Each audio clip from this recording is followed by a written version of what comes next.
Kevin Feige just announced they are re-releasing Avengers Endgame next weekend with some new footage. Holy shit. It's like the news, but for nerds. Subscribe so you never miss an episode. Today's shout out goes to Philip Whitney. Indeed, Hall H is where all the comic book goodness goes down at San Diego Comic-Con.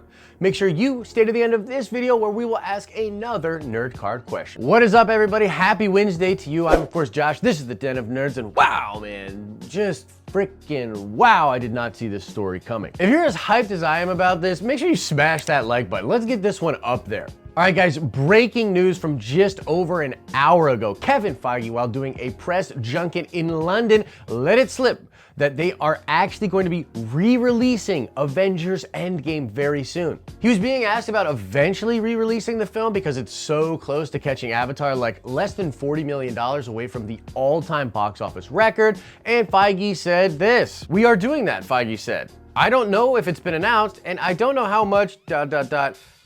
Yeah, we're doing it next weekend." This is crazy. The idea is that they are re-releasing the film and there's gonna be some extra goodies attached to the movie to get people to go check it out, and people are gonna be pumped to check it out right before Spider-Man Far From Home. I mean, the internet was responding to this very positively. I mean, I was already gonna put a call to action out on this channel where I was like, guys, one last time, let's all go out and see Avengers Endgame.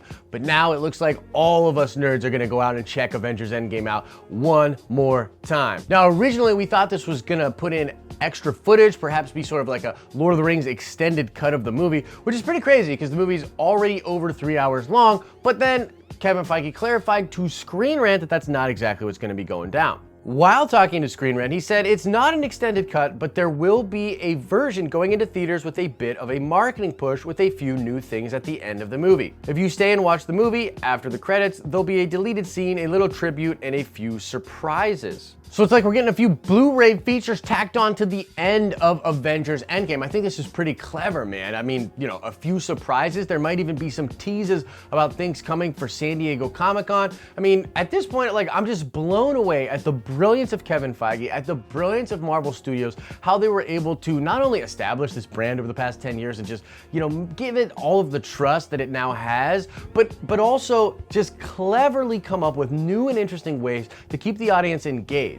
There's this talk of this halo effect right now, where essentially they're putting so many of the MCU movies so close together that there's this real carryover of buzz. And I think literally that people would have wanted to go see Avengers Endgame again before Spider-Man regardless. Like if it was out on Blu-ray, people would be checking it out at home, getting hyped up for Spider-Man Far From Home. But now they don't have to do that. They can literally go to the theater, have the theater experience, get some extra goodies, be some of the first people to see what the extra goodies are, what's the deleted scene, all this stuff. And you know we're gonna be breaking it down on this channel, so make sure you're subscribed. But just plainly, holy crap, this is amazing. I think this will help significantly with the box office. I see this being like a 20, 30, maybe $40 million bump. I mean, it's hard to say that a movie in its like 6th weekend getting a weird re-release could even bump up to 30 or $40 million. But if you look at the box office recently, guys, people are not going out to see a lot of tentpole stuff. You know, they're waiting essentially for Spider-Man Far From Home in a lot of different ways. And as I said before, I think a lot of Marvel fans were toying around with the idea of seeing Endgame again, but there wasn't like a super extra push to get them there. Now with the extra stuff, that will exist. I know I'm gonna check it out, and here's what I want you guys to do. Please, go check out Avengers Endgame when it comes out again before Spider-Man Far From Home. Of course, if you can afford to do it. If not, obviously don't. But then as you go check it out, guys, take photos. Take some photos of you in the theaters. Take some photos of you with your ticket stub. Show that you are supporting this movie again and that you're getting pumped up for it to beat Avatar, and you're getting pumped up for the MCU's future, and you're getting pumped up for Spider-Man Far From Home. We'll collect a bunch of footage that you guys send us on social media, and I will put it into one of these episodes. So if you want to see your face show up on this show, go take a photograph when this releases next weekend, and we will talk about it here. And we'll show everybody showing support on this channel.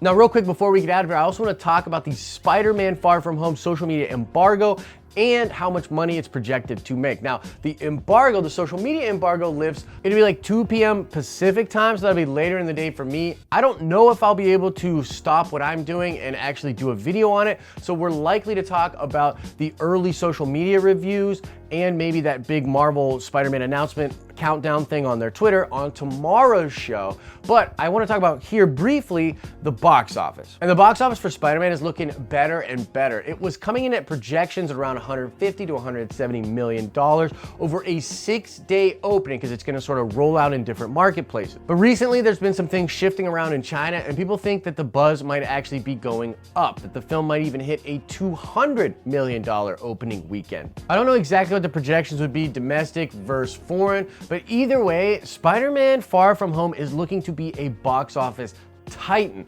I think it's going to open up at $150 million at least domestically, and maybe close to double that worldwide over that 6-day period. You're looking at like a 300 opening take total for Spider-Man Far From Home, and it could even tick up if this Avengers Endgame re-release brings more buzz. And I think particularly because this movie deals with a lot of the fallout after Avengers Endgame and possibly introduces some new questions as to what the MCU will look like post Phase 3, I think a lot of eyeballs are going on this movie. I think this will crack $1 billion total.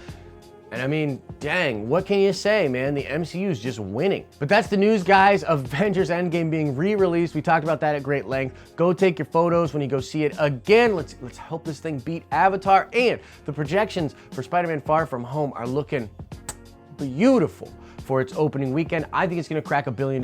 What do you guys think about this crazy MCU news? Let us know in the comment section below. All right, let's check the nerd card before we get out of here. I want to know, what was the number issue of Amazing Spider-Man in which Peter Parker was ultimately defeated by Doc Ock and Doc Ock took over his body? What was that issue number of Amazing Spider-Man where that all went down? I've got a framed copy of that comic. Let me know which comic it was. Answer that question in the comment section below. As I always say, I hope you're having an awesome and a nerdy day, and I'll see you in the next video.